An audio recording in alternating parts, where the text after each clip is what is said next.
Bizim şirketimizin ofis yeri. Her küncde tapırıq güzel izle.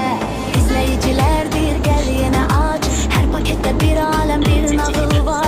Kutunu kırırıq təbəssüm yayılır. Ani unboxingle hayat renklenir. Ani unboxing. Ani unboxing her seher yine.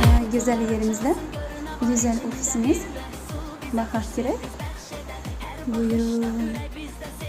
Unboxing ofisi. Görüne var içinde her məhsul bize hoş sürpriz bəxş eder. Her bakışta ürək bizde sevinç tapar.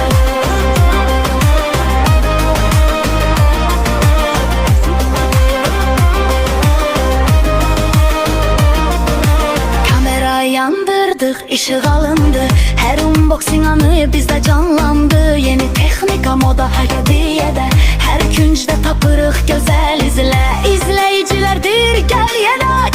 Her pakette bir alem bir nağıl var. Kutunu kırırıq təbəssüm yayılır. Ani unboxingle hayat renklenir. Ani unboxing, ani unboxing her seher yine. Kutular açılsın gör ne var içinde. Her məhsul bize hoş sürpriz bəxş eder. Her bakışta ürək bizde sevinç tap.